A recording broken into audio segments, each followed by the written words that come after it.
Pri, na verdade é assim, eu acredito isso como profissional, né? Primeiro que o profissional que está na minha de frente, ele tem que saber da responsabilidade que ele tem, né? Quando eu falo da responsabilidade que ele tem, para mim o primeiro aspecto mais importante dentro dos pilares do acolhimento é ter uma escuta ativa. Então, eu acho que isso acontece quando o paciente ele busca um profissional da saúde, que é o médico, né? Quando ele está no primeiro contato, porque assim, das queixas que eu recebo, geralmente ai, Gi, demorou muito para ser diagnosticada, ou diagnosticado, o médico não olhou nos meus olhos, eu não conseguia falar. Então, assim, confesso que isso me incomoda muito, né? Até porque na associação, dentro da BEM, nós somos uma associação que é parte integrante, né, dessa questão de articular com as instituições públicas, né? Então, eu articulo na saúde, na assistência. Então, é um universo totalmente diferente do que a gente faz dentro da associação. Eu falo no sentido de que você dá atenção para o paciente. Então, a gente está falando aqui, por exemplo, na saúde, são milhares de pessoas, não tem só esclerose múltipla. Então, o paciente chegou, ele quer falar, ele se sente até constrangido de falar o que ele está sentindo, né? Então, assim, isso me incomoda, porque, assim, a gente precisa sempre falar de educação permanente, seja em saúde, assistência, em todas as áreas. Até porque, se você tem um médico, né, que ele consegue te ouvir, detalhar, né, consegue ouvir o paciente detalhando todos os sintomas, o que ele está sentindo, né, então a gente tem aí mais ou menos 80%, 70% do caminho andado. Então, confesso que ter uma escuta ativa, para mim, é uma das questões mais importantes. Então, quando o paciente ele chega na associação, ou porque ele procurou no Google, ele achou a associação, nas nossas redes sociais, ou algum paciente indicou, né, um amigo em si. No acolhimento na associação, o que eu busco, né, é compreender as demandas dele. Então, ali a gente investiga se ele está sendo assistido pela saúde, pela assistência, se ele está sendo acompanhado.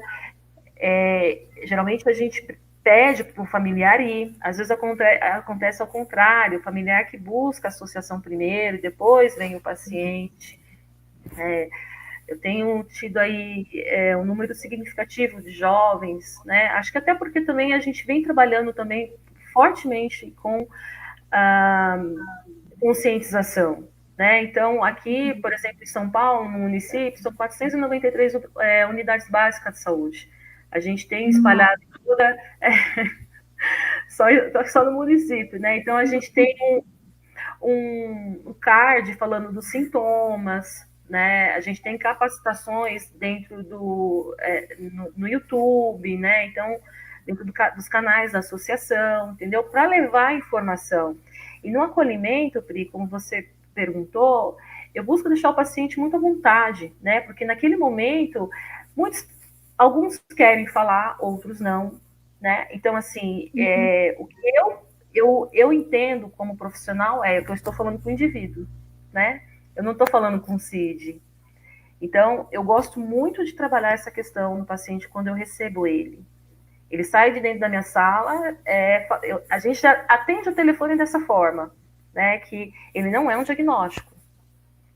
Então, a gente trabalha muito essa relação do indivíduo, né? Até porque se alguns pacientes, por exemplo, chegam na associação, profissionais falam para ele, olha, você vai estar daqui a um tempo na cadeira de rodas, ai, você sabe, hoje você não vai poder fazer o que você fazia antes. Então, é muito complicado isso, né? Então, o que eu tento transmitir dentro do acolhimento é potencializar essa questão do indivíduo, que ele é uma pessoa, que ele está ali, a partir daquele momento ele vai iniciar um tratamento, porque a primeira coisa que eu falo, foca no tratamento, sabe? Então, eu gosto de trabalhar dessa forma, entendeu? Reconhecendo o ser humano dentro das suas questões isoladas, né? Enfim. E aí a gente faz esse acolhimento dessa forma, né? A gente agenda, o paciente vai na associação e é passado para ele todas as informações. Antes da doutora Luciana responder, eu queria interromper um pouco para falar sobre a ida que eu fiz a BEM em 2023. Tudo isso que a Gi está falando, eu posso agregar também a questão do material didático que me deram, as cartilhas, os direcionamentos, me apresentaram toda a estrutura física da ABEM, fisioterapia. A gente já teve a oportunidade, Gi, de convidar algumas pessoas que trabalham na ABEM, como o fisioterapeuta visual, né, que foi É o Lucas. o É o Lucas, Lucas. obrigada. Eu assisti a live dele, eu assisti. Muito bom. Então, assim, tudo isso que a gente está falando, a gente pode até agregar a questão do material didático, pesquisa científica, vocês são extremamente Ah, atuantes, né? Então, para mim, isso é uma coisa que eu almejo ter aqui em Maceió, sabe? Então, é muito bonito o trabalho que vocês exercem. essa relação de equipe multidisciplinar, Pri, a gente faz isso dentro da BEM, tá? Mas existe também o trabalho intersetorial que a gente chama, né? Que é lidar com outras políticas públicas, né? Então, políticas sociais, desculpa. Então, saúde, assistência. Então, a gente faz também um trabalho em rede, tá? Então, o paciente, a depender de onde ele está, seja em outra cidade, outro estado, a BEM também articula dessa forma, né? A gente tem também o trabalho de atendimento online, que Uhum. aconteceu na pandemia, mas só para salientar aqui a minha fala, que nós temos um trabalho interno e externo. O paciente ele é assistido em toda a relação de intervenção, do que ele necessitar, as necessidades dele, as queixas dele são atendidas dessa forma, né? A gente tem um trabalho muito forte de intervenção. E eu acredito, doutora Luciana, que, assim, para a pergunta que eu fiz para ti, essa questão da Gisele ter falado do acolhimento, eu acho que depois disso o médico especialista e a equipe interdisciplinar deve direcionar para o psicólogo.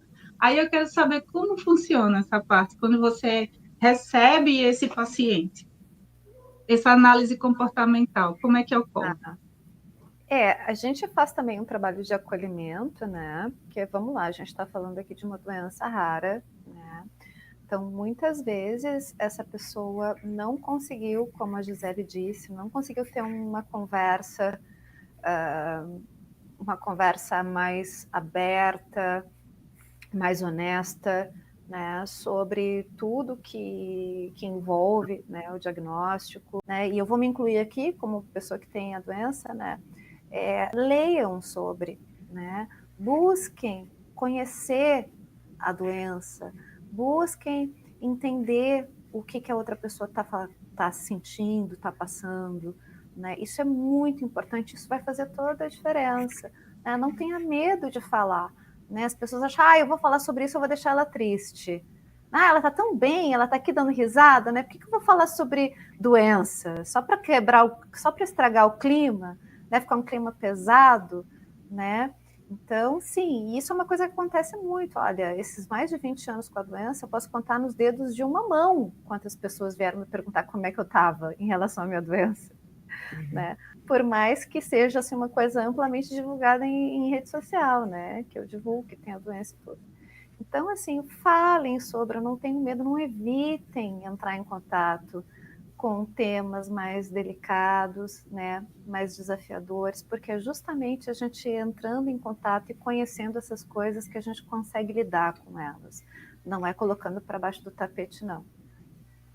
Luciana, eu acho que para a família, às vezes, o que eu venho notado, eu não estou falando só de esclerose, não, estou falando de várias doenças.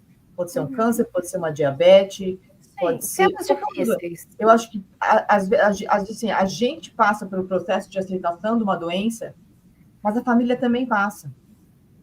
Então, assim, eu vejo que talvez a família também precise procurar uma terapia para poder aceitar que essa pessoa da família agora tem uma coisa, uma doença que tem que ser tratada, não interessa qual é o grau que tem que ser, porque a gente volta, não seria nem, é uma extensão é uma extensão da gente. O que minha família vai passar, o que eu vou passar. Faz sentido isso? Claro, e tu tá, né, indo em direção ao que eu estou dizendo, quer dizer, a aceitação é isso, é a gente falar sobre, é a gente aceitar que sim, que a gente tem um problema aqui, né, que a gente está ansioso em relação a isso, que a gente se sente, de repente, frágil diante desse desafio aqui que se impôs, né, que a gente tem medos, que a gente, enfim, que a gente acha que, de repente, a gente pode ser abandonado, ou enfim. Né? Então, essa aceitação, ela vem justamente disso, desse espaço que a gente vai dando para a contemplação dessas coisas, né? Dessas ideias, desses pensamentos e dessas emoções. Posso falar? Eu gostaria de saber... Desculpa, pode falar. Não, eu acho que essa pergunta da Gi foi muito interessante, sabe? Pergunta não, acho que é uma observação, né, Gi? Não sei. Na DEM, a gente tem o costume de fazer o acolhimento e trazer a família, porque eu acho que uma das dificuldades que nós temos também, enquanto profissionais, gente, é porque a gente está lidando com um indivíduo, mas a gente precisa entender todo o contexto, né? Dos costumes, da relação, da sociedade. Eu já peguei casos assim que me deixaram assim muito, além de refletir muito sobre essa relação, mas como que é complexo o negócio, né? E eu me lembrei de um caso agora de uma paciente que chegou muito nova, muito jovem, tinha seus 18 anos, e a mãe assim estava de um jeito, né? Acabou tudo assim, e eu me segurando, né? Porque assim, a família tem dois papéis. Ou ela vai empoderar aquela pessoa, ou ela vai vitimizar, né? Então, assim, eu já começo o acolhimento falando sobre isso, entendeu? Então, vamos entender essa situação. E aí, chegou um dado momento, assim, que a mãe estava de um jeito tão... a conversa não estava fluindo, que a filha virou para mim e falou, fala para minha mãe fazer terapia. Né? Eu falei, claro. E eu disse isso para a mãe, né?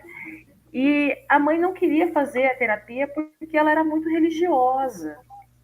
E aí eu comecei a dialogar com ela assim, aí me viu um estalo assim, falei, quem é o dono da ciência? Foi isso que eu falei para ela.